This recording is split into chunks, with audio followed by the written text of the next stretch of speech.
Hello, my name is Brian Buchenko. I'm working for the Austrian Permanent Representation to the EU here in Brussels.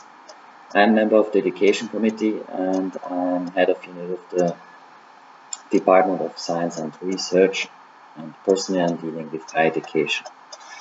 I'm going to talk in the next minutes about internationalization at Austria's universities.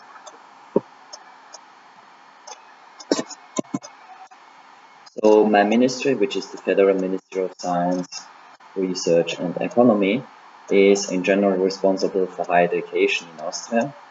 We have the political responsibility and we implement the general framework under which the university sector can operate. We have four different sectors in Austria. So we have the biggest group is the public universities. The second is the Universities of Applied Sciences, which is a relatively young sector because it was only founded in the early 90s, followed by the private universities, and then we have the university colleges of teacher education. Austria has about 380,000 students, from which we have about 90,000 foreign students, and last year we had nearly 52,000 graduates. The universities have also several umbrella organizations, such as UNICO, which is the umbrella organization for the Universities Austria. Then we have an association of Austrian Universities of Applied Sciences and another one for the private universities. Quality assurance is divided into two main agencies. We have the Agency for Quality Assurance Austria, and then we have the ENIC-9. So the general education system is to go to university you need a school leaving exam, and for some study courses you need to pass an entry exam. So the general rule is we have an open access system and no study fees. But for some study courses like medicine, sports or music, we have entry exams. I have put here also a slide about where you can see where the universities are located. Most of them are located in the capital, Vienna. So another characteristic is that public universities are an independent legal entity under public law. They have full autonomy, but we have a state supervision, and universities operate with performance agreements. The performance agreements are negotiated for a period of 3 years. The Universities of Applied Sciences are legal entities mainly under private law. They're also autonomous, but they need an accreditation, and they're much more practice-oriented than public universities. In general, it's a mixed financing between state or let's say local state entities and providers. For the private universities, there is a prohibition of federal funding, but they're equal to public universities. They have full autonomy. They need to be accredited. And the universities colleges for teacher education or federal or private institutions, they're partial autonomous. They get also a mixed public and private budget, but they're under state supervision. I'm going to concentrate mainly on the public universities. The public universities have a rectorate with a rector, as a university council and a senate. For the University of Applied Science, they have a management, also a chair of the board and the program director.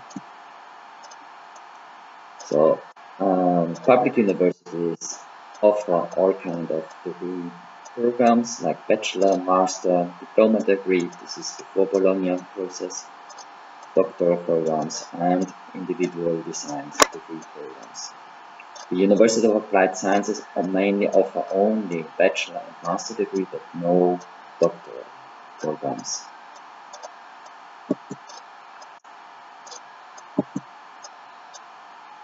So a bit about degree mobility.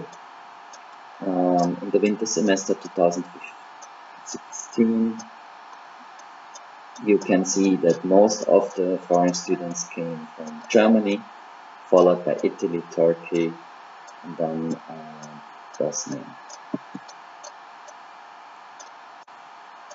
Recognition, validation, and credential evaluation is in Austria done under international law of higher education, and we have the NIC for that.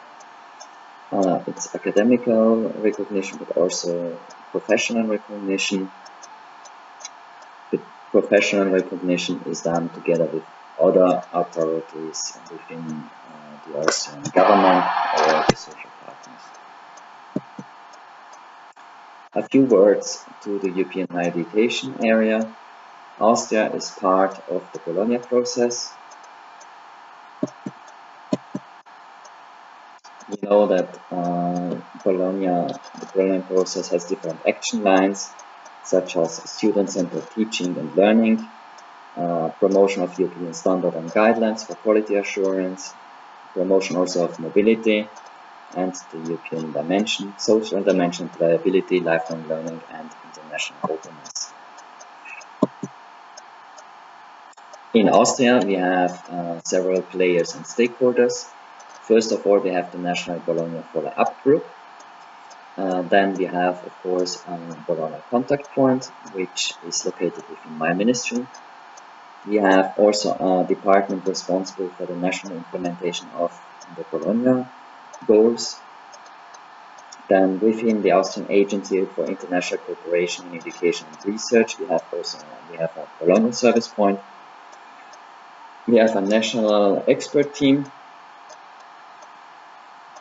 and we have also several other players playing a role. The implementation from the governing side is via laws, but also going down to performance agreements with the universities and accompaniment talks. We have also in place a reporting and monitoring system. So we regularly publish a Bologna monitoring report, and then we have also Austrian national report, the intellectual capital report, which has to be published on a regular basis by the universities, and all the data that those reports are provided via the UNI-data system. This is a data system that connects all universities with the ministry. The university deliver their data through this system to the ministry, and the ministry can use this data. Actually, it's published, so it's not only the ministry who can use the data, but also university or the general public. A second important pillar is Erasmus Plus program.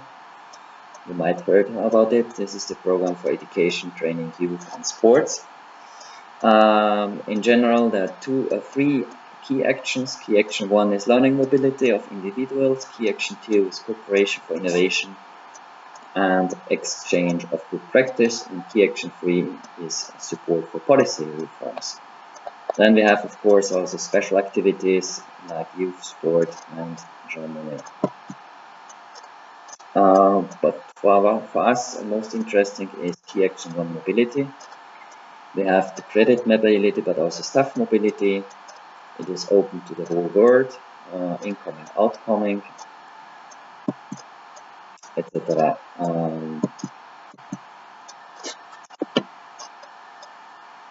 Since 1992, we had a regular increase of Erasmus students.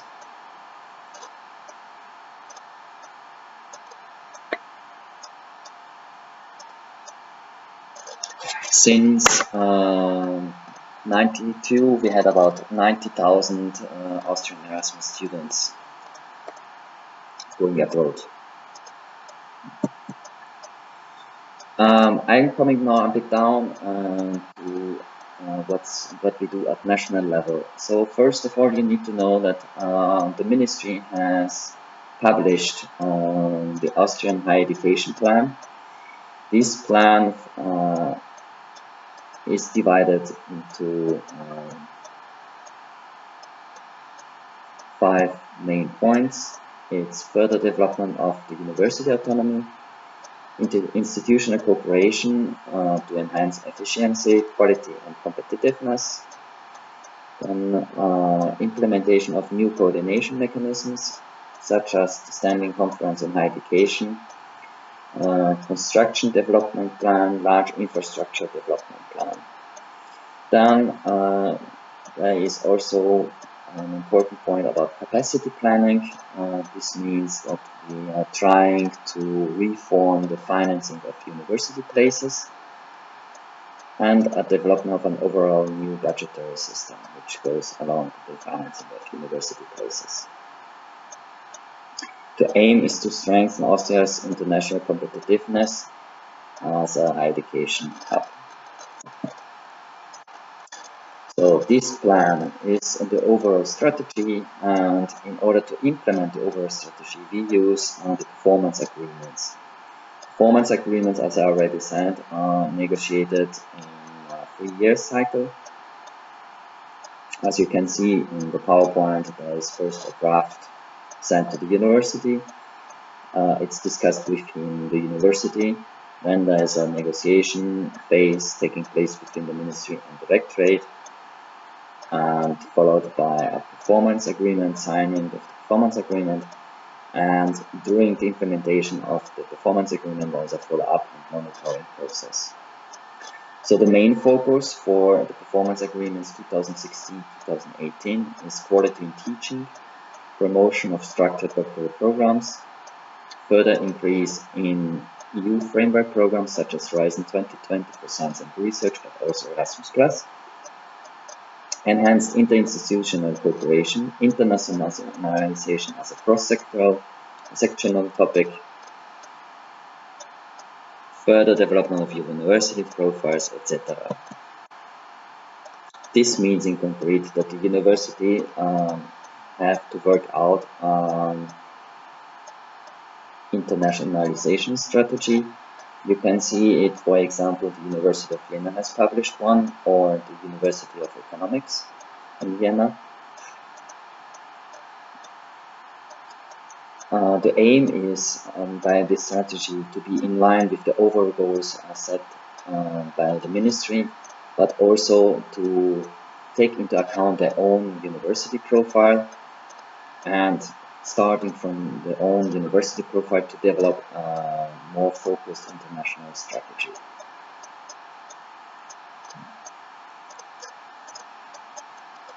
One of the goals of this strategy is also to raise more funds through EU programs such as Erasmus+ and Horizon 2020.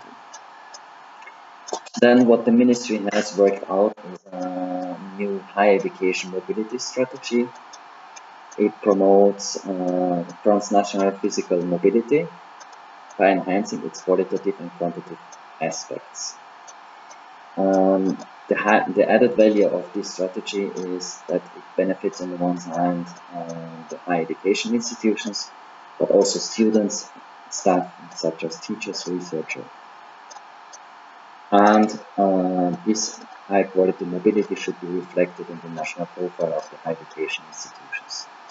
I put also in one of the slides a link where you can read more about this strategy. And this strategy also goes back to a framework to promote better quality mobility within the European Union. So this higher education mobility strategy has 16 action lines broken down into 4 categories. The first category is framework conditions, such as development of a mobility strategy done at each university, integration of a mobility window into curricula, curricula with learning outcomes, etc., etc. The second one is pre-mobility phase. So first, to promote mobility at the university to deliver proper information on mobility issues to the students, and a linguistic and cultural preparation. The third one is the proper mobility phase, such as developing welcome services for incoming students, welcome-based tutorials, buddy systems, etc. And the last phase is, of course, a post-mobility phase, where it deals with the crediting and recognition of the exams done by the students abroad, as well as crediting and recognition of teaching and research activities. There is also another point which is quite important in Austria, is also internationalization at home, which means develop further study courses in English, but also online learning, blended learning, and of course massive online open courses. So I gave you now an overview about internationalization. As you can see, it is a pillar, or let's say it's a house, where we started on what's happening overall at international level, such as Bologna process, but EU, also European Union, which is important for us. And then we try to break it down to a national strategy done by the ministry together with our partners in the university sector. And then each university has to develop their own strategy based on their university profile. I hope this gives you a overview about what we are doing at the moment. If you have any further questions or remarks, or you need further information, then please ask for my contact details, and you can find them also at the last slide of the PowerPoint presentation. Thank you very much.